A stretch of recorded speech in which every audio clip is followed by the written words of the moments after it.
omulaba mutuufu that talent kubanga abasazi b'empaka nabo basobeddwa. Robert Segawa oyo nno munnange we twasoma Enyenga seminary bamugoba dda 1981 nze bangoba 98 naye aga nti solo lugezegezo olungi nga bw'omanyi olwaba n'abaasoma ennyo mu seminary nga buli kamu bakayingiza alaga nemereddwa kati gonsobedde. Robin Amwel Kasanyu naga nti gwe genda maama kakati ate ne zireeta batte gwe mmanyi Joseph naga nti yoyo yawangudde yoyo kati amumanyi oyo yagudde dda mu bintu oyo ali mu kintu kyennyini naye omwana yayimbye buli omu ndowooza olaba bajjaaji ne basirika nagwa ku ttaka ati nga kyekyo extra talent ffe twagizudde talent kale boga Mr. and Miss Bukedde ffe tuba tunoonya talent weewaawo n'okuzimba omuntu agende mu maaso nammwe okubaddiza kubanga mwasanyuse n'abazze emitwalo ebiri ezadde ssente abalabidde waka kati ate mwalabidde bwerere kiba kitegeeza kuddiza ku bantu. Oyo mukama waffe Moses Ateng akulira ebya TV byonna nga annyonnyola nti ono ayiseemu because of thisness oyo naye yabadde muwanguzi gw'olaba olira bayimbisibwe bannange yakutte kyakubiri n'afuna obukadde 5. Justin kitongole kya audit obwedda yaleeta nti kati ono ensonga ekitongole kigoberera bulungi nnyo temuli kubbira. Kitongole kya audit kiba kitegeeza kulondoola ensaasaanya ennyingiza ebifulumya ebibadde bitya temuliimu kyekubira. Wiseman oyo gwolaba obuviire w'ekawempe bambi tewatukoze bulungi mazima ge nnyini oli muyimbi bulijjo omwami Ssebbo ankutumidde kuli kayo yakulira Papa wa Bukedde naye yabaddewo nnyo nga ate n'olyoka ojja n'olemwa oyo Mr. Bukedde ye yawangudde oyo gwolaba naye yakikubye ensi ne yanaamirira kati oyo omukyala gwolaba azina amazina maganda yakikoze bubi bambi teyawangudde kale yawangudde mu birala naye wano teyawangudde. Omwana wa Bikira Maria Yesu tayinza kulema ddaba omwana yakubye akameno nga kyekyo ng'ayiseemu ensi yonna neggwa wabadde abasisita wali abafaaza oba begogonya oba baawa bazze banne abasisita soke muveeko siteegi ne veero zaabwe nga tebayinza biwulira. Minisita yanyumye ate abaddeyo toyina kye wategedde. Kale katusooke tulabe ebyo bwe tumala okubiraba tugenda kutuukirako ne Dubai nti ekivulu kya Spice kyakoze ekivulu tekyakoze ojjukira nga bakyewerera. Tugenda kutuukirayo ne Dogo Warrior omusajja yavuganga piki bwati neyereega ekifuba namugamba Dogo Warrior ekifuba kino kyoleega kiyinza okukuviiramu obuzibu kati tujja biwulira kasooke tulabe bwe kyatambudde Mr. and Miss.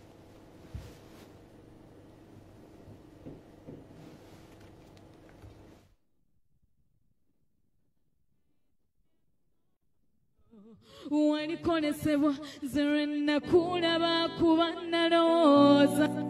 ntoli malayika kibonamu waddewa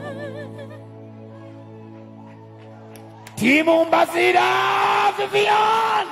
timu Mbazira Vivian. Now beat that Vivian amazima gali nti esente ozaagala because that is exactly what it means. Bw'oba oyagala okuwangula sente, give me the performance, and you have done that. Oyimbye bulungi nnyo, dynamics zibadde zeezo, ofudde ku luyimba niba otafuna sente it's okay. Yes, Vivian. Bebata kuwa sente oje ofunye free studio ewa Bebe Cool. Sibawulira. Amanyi ka Bukedde TV y'omuntu wa bulijjo. TV zaffe ne radio zaffe zonna ze tuyita broadcast platforms ku Vision Group. Ono mwami mumanyi ono yakulira Bukedde Lupapula. Mwami Sebowa ndoza mumulaba nyo alina bingi byabafumbirawo pasipiro ibiki byonna file kumeza mubitegedde. Mukulu waffe mwami Kayira ndoza yababuziza koda yakulira TV yaffe ya Bukedde. Ono mukulu bamwita Rogers Anguzu yakulira kyetuyita marketing. Bino bivulu byonna byemulaba bino buli kimu kyetukola wano. Uno season 2 ekuteyo era nkimanyi season 3 next year genda beera yamanyi nnyo era mujje muwagire Bukedde mwebale nnyo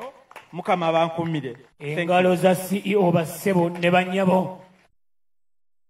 Oyo CEO waffe Don Wanyama. Kakati tugenda kudda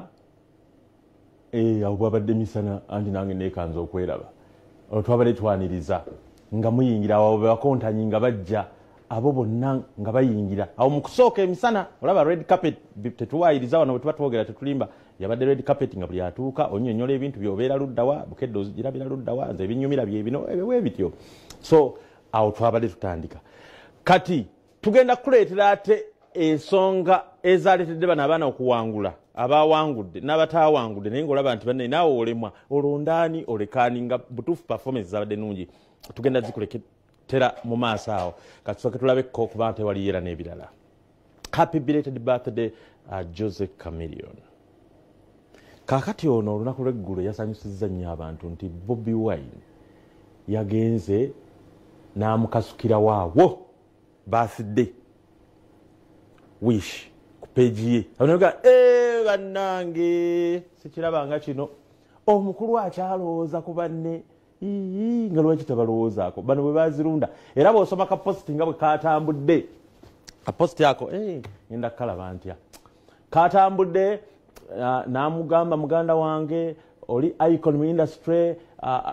kagamba monumental pillar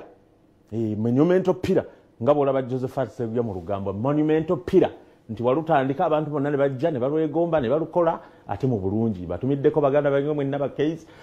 kati yawusomaako kalabe sending warm birthday greetings to my brother Jose Chameleon. Thank you for your monumental contribution to the Uganda music industry. Your talent and passion is and will be an inspiration for many generations to come. Big up and live up. Happy birthday from Bobi Wine.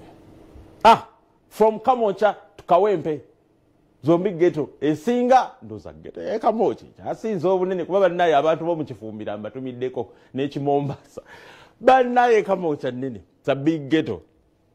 era rest in peace mama wa Bobi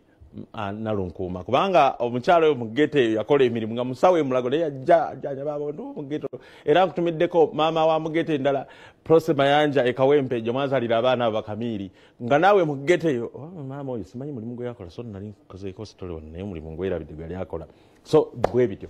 mu ngeri endala tugenda kudda n'ebirala bingi tetugenda kuwumula buwumuzi njagala nsooke nkuzizeeyo eri mu Minisita Bukedde bwe tudda awo mbadde nkuwumuza mu buwumuza katono bwe tudda ogenda kulaba kyenagambye ekyabadde Abu Dhabi ne Dubai kyaganye kyakutte mwewera nnyo abeeyo ne mugamba nti ffe tujja kizira kuba ono omwana yali agenda kuyimba ekabaale supaisi kati mwaganye mwakkiriza kasooke tulabe performances ezadde Mr and Miss Bukedde kuba kati kiri mulaala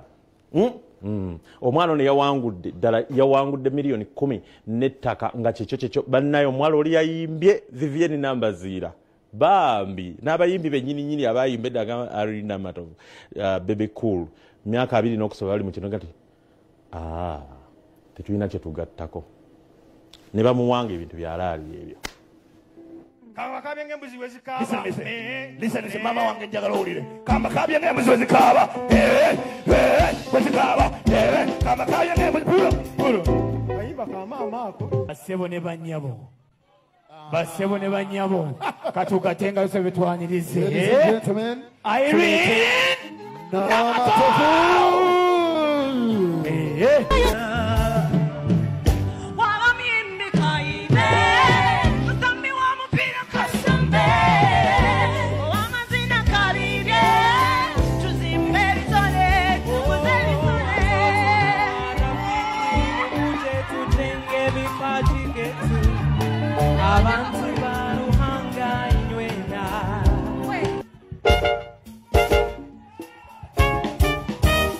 tojja bamubaganza baana baabwe abamu babasaddaaka kyannakwensikatengambwe n'embisanda bazagwawo kuba okuva edda nedda omwana bonnama ku magulu ge n'abuuza amusingako abaluno bawoza hayi wifi like kulayinga embuuzo eyabitandikawo nga ne bwe tunenyavaawo abange tweddekesi Uganda ngirabe gwawo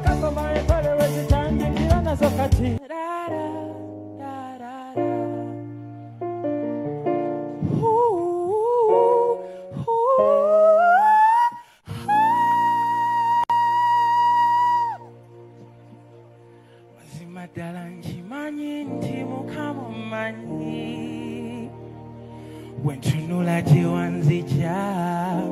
abalala gyewabaleka onwanira entalo abalabe sara gyali wempana mu bangi ono Irina musayi gwange sifuba naye saagala mukwatako no sendikola ntya bwe buli kyanga ndeseewo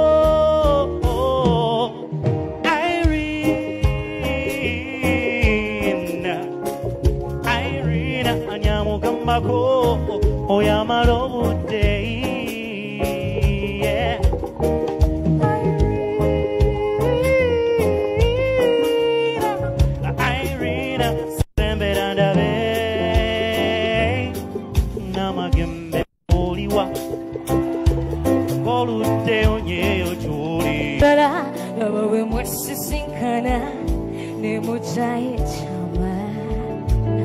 laba we mukabanye mitima era ne mufuka muntomo ebyalafu byo byewunyisa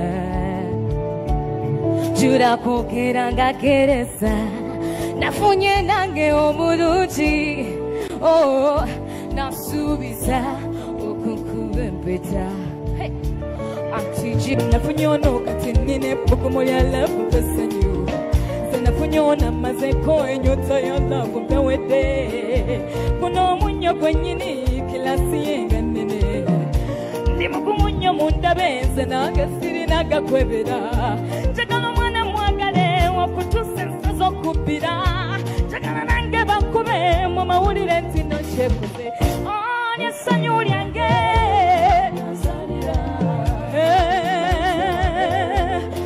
bulamu bwange essanyu lyange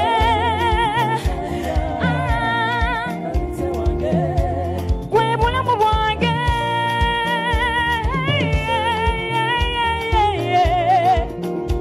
Edward Kisitu engalo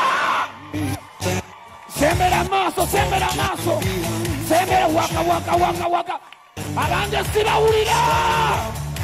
sibawulira stand up for the champion sibawulira basebo ne banyabo gebayita Bukedde TV bakama bange Bukedde nebyapa tikirina kibalaba on the champion etarinda mulindeko soko jeyo kwata mbadde nsaba tukole bwe tuti tusooke tudde bali bafani tusooka tulindiremu wano season 2 Miss Bukedde Vivian Nambazira engalo lindako okujja mulindeko okujja ngenda bayita mulindeko okujja ngenda bayita Nambazira kano kaveewo wama Nambazira tambula maaso ng'omuwanguzi move like a winner tambula nga queen move like a winner oli queen bawulireko tambula ogende wali CEO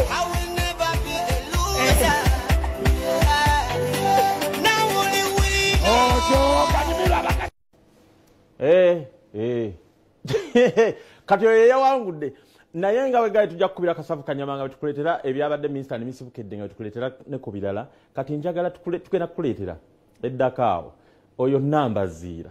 we yayimbye abantu mu theatre yonna la Bonita ne babanga abatalabirangamu kinyuma mu theatre muli so munange nga babiraba bya Ebonies binyuma bulijjo naye ono omwana ya like new talent nga naye bogimanyi yayimbye bonna ne bakkiriza nange nyine Empaka ono yatambuza obutunda na kasero mukatale ne fruits ne ngamba ababola ne baga gwe nawe nguza obutunda bwe nawe ojireko ajireko ku 10 katusoke tulabe ebirala kubanga mulimba mulimba nnyo kale kakati katusoka tugendeko Dubai Abu Dhabi tulage ku mwana we Spice mubimanyi bulungi gye buvuddeko yali alina omuntu gw'alina okuyimbirako ku bikujjuko naga nti kati bwogenda okuyimba ku ebyo ebintu gwe kati tojja kuyimba waffe olutalo ne lubeera awo nga bano baga tekisoboka nti nga lwaki tayimbira buli muntu gwayagadde naga nammwe omuntu omanyi ekizibu kye tulina bambi abantu abamanyikiddwa abateeka nnyo ku nninga nga gwamuteekako pressure nti takola ekintu bwe kiti gwate okikolera ddala okugeza nti nange nagendako ndi nze njagala nnyo Rolex kati nagenda ku Rolex nensimba kalayini kange bulungi ate omuntu yajja kati ono olugamu yali badde alya mu Serena kati ate ali wano nenva mu layini nenzira ku bbali naye nekinnuma nnyo nensirika kakati bano abantu gwokola ekintu ate gwe toyagala kyo Rolex njagala nawe ojja nze lwaki sirya ekyo netukita ati Spice waliwo omusajja yagambye nti ekivulu kyaganye mbw ate yatuusa Abu Dhabi ate ne baganira ddala Spice nagamba ne ate bano abantu baavuddewa kati kirabika oba oli ekifaananyi yakikubye shoti natandika oba kyabadde kiti andi naye saabaddeyo sooka tulage ebintu ebyo nga byo byabadde kuba mbutuufu olemwa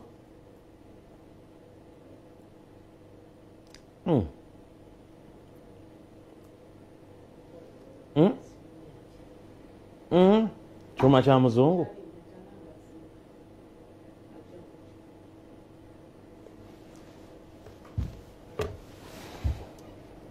kyuma kyekyanze bwe wali ogenda waŋŋamba nti okomawo mangu naye kati ndaba ebbanga liise sikulabako kibuna omuwange walagawa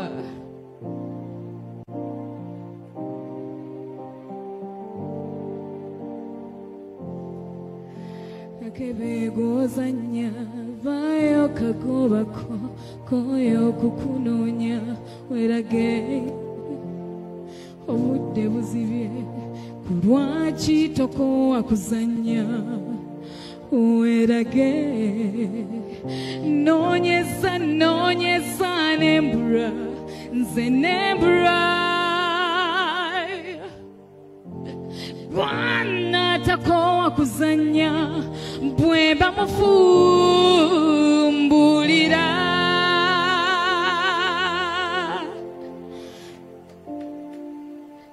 kibunomu werage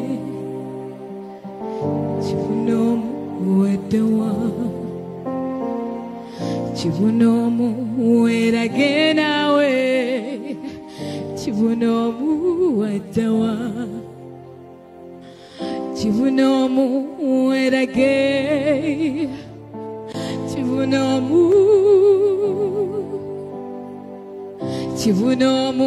werage kibunomu waddawa wanjakira nga ekiro wamulisiza nga ekimyaso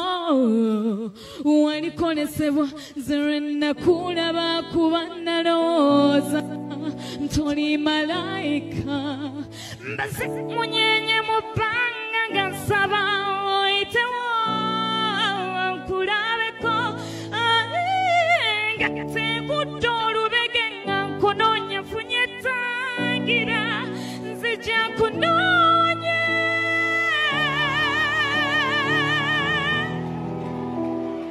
kibunamu waddawa kibunamu werage kibunamu waddawa kibunamu werage kibunamu waddawa timu Mbazira Vivian timu Nambazira Vivian. Now, beat that. Beat that. Vayo, nga wait omusajja oba omukazi and beat that performance. I mean, ono mwana muto mu by'okuyimba naye ayimbye oluyimba n'atranspozing okuva mu A n'agenda mu B n'agenda mu C sharp owa keyboard n'okubula n'abula atransposes emirundi ebiri, that 3 keys. That is madness, Vivian. Wow. Well, I wish they give you the money, man. That's it. This is a very good performance, really. Woo! Viviani, Chirunji, Chisufu, Chikumufu, Chiri so sweet. Engalosiri wa timu, what are you? What are you? They are saying.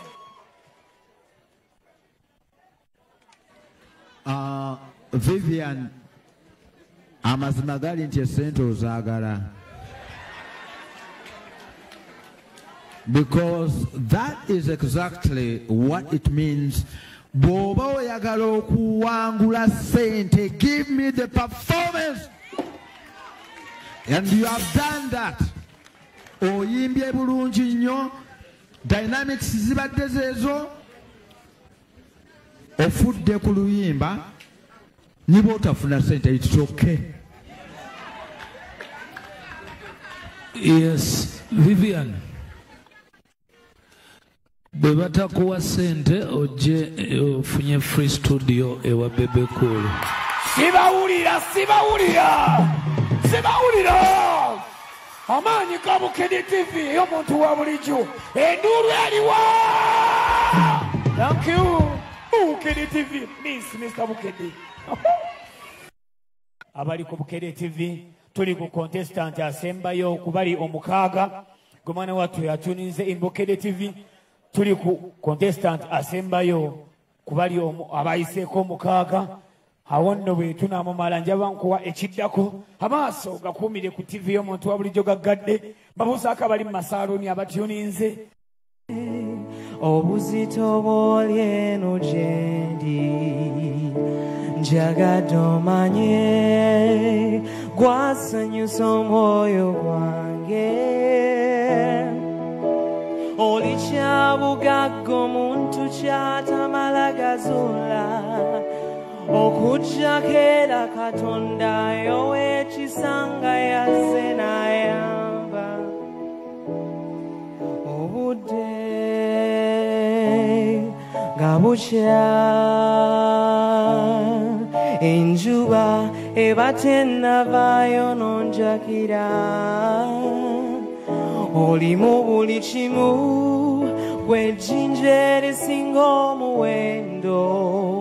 naye sijja kusuula njagala kuba naawe kaliba essanyu oba ennaku njagala gwe omutima gwange ngussa mu mikono gy'otwala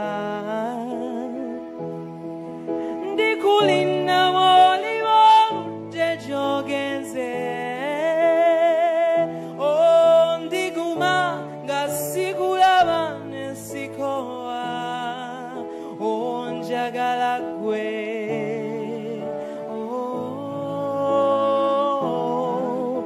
onfa kugwe leero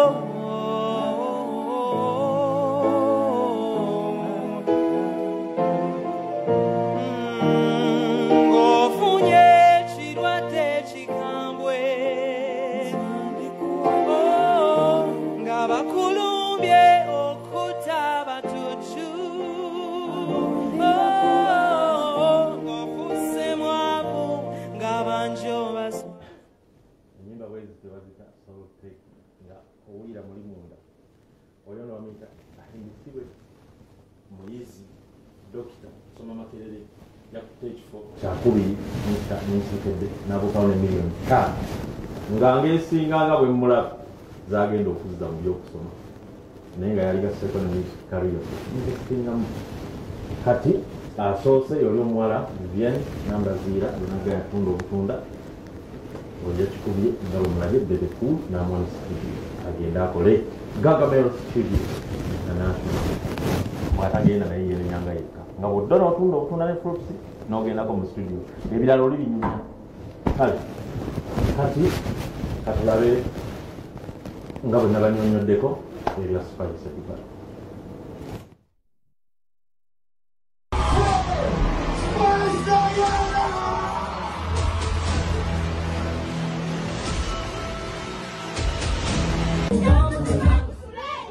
Yeah.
kyekyo kati gwiraba nga bwe bagambye bakyamusaze Dubai na Abu Dhabi batekyamusaze gwamanyi ne maama abantu boogera waliwo akafaana tulage kafaananyi ako omusajja ayita katoso iki nkutumidde naye oba abeera luddawa kati oyo yataddeyo akafaananyi n'agamba nti nze nga bwe ndaba ekintu kyaganye Spice n'agamba osaaga naye n'ateekayo ebyo byolaba vibe ku mmeeri gye tuludde nga tukugamba ebbanga lyonna nti kyekino 30th April yoyo dola n'abantu ku mmeeri nga bagenda ekalangala nga boolaba vibe sanyu kaviiri kanyumye naye bannaye abantu boogera olaga nti omuddugavu tebamukuba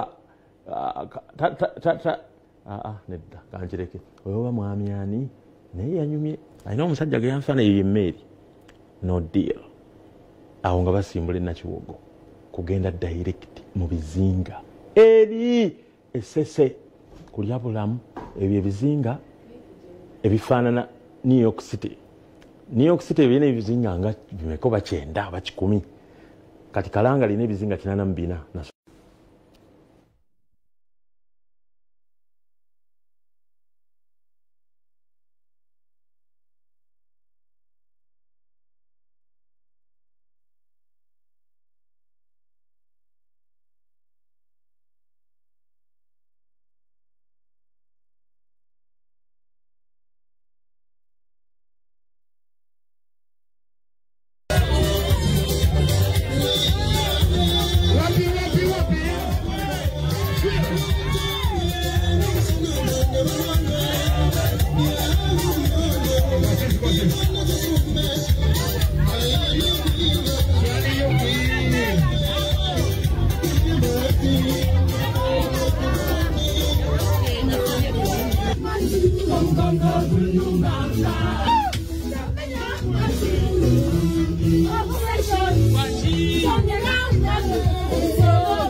otegedde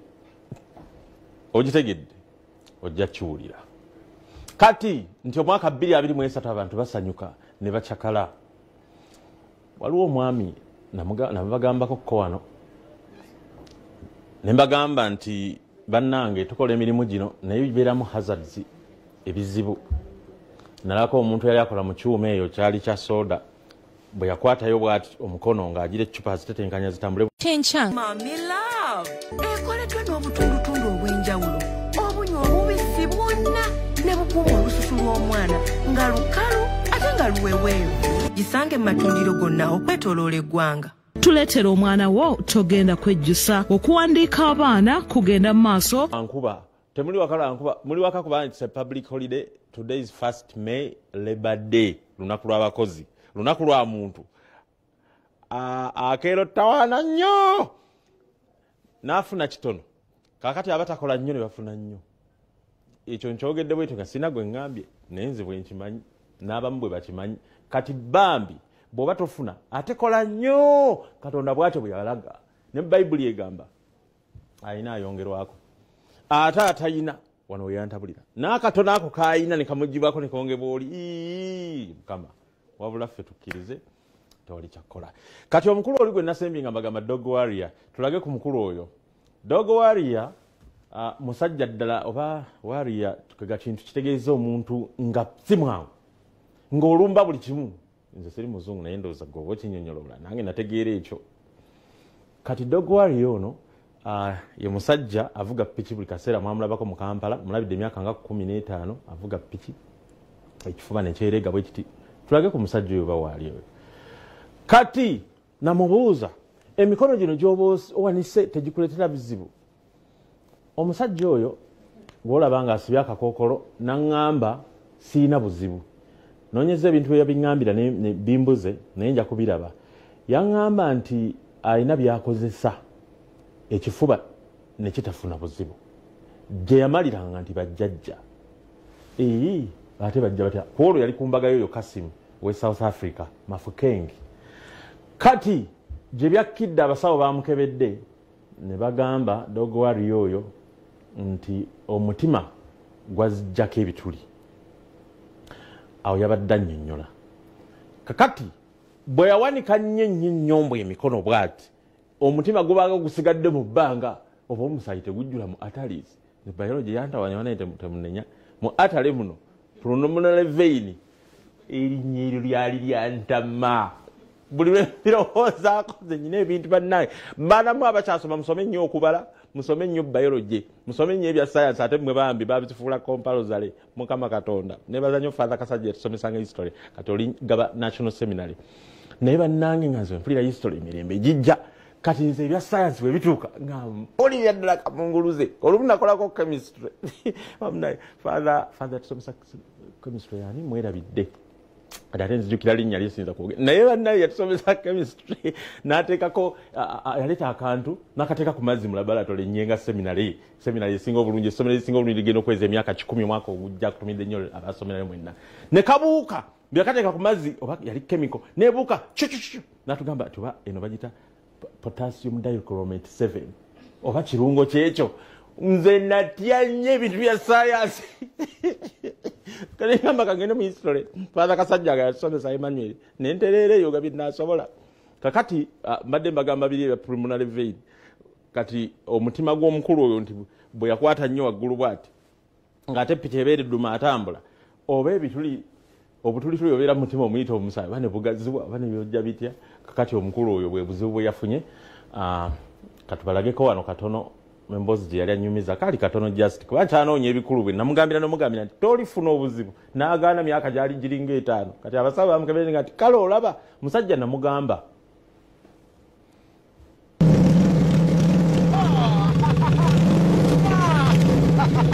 byawandiika abasajja ba Texas tetera kulabika naye olw'omukolo guno nzikirize nga teno nevaayo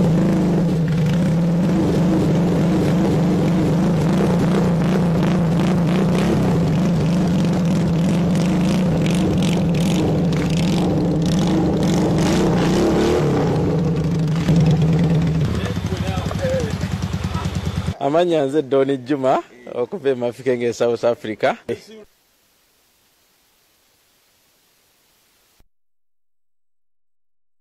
South Africa omukolo gwali gwoyo oyo ne ate nno naawe mukulu jangu oyamba omukulu ono yali ku mukolo gwo naawe ndowooza nagwo gwavaako okweyongera obuzibu olwaliro nagambye nti Celebadde 1st May era oli waka si lwankuba naye oli waka kuba kise public holiday kati njagala tukujjukizeeko ku buyimba buno muli obukujjukiza nti olina okukola ennyo ate nkomewo kuwumuzamuko buwumuza nkomawo nkyaliwo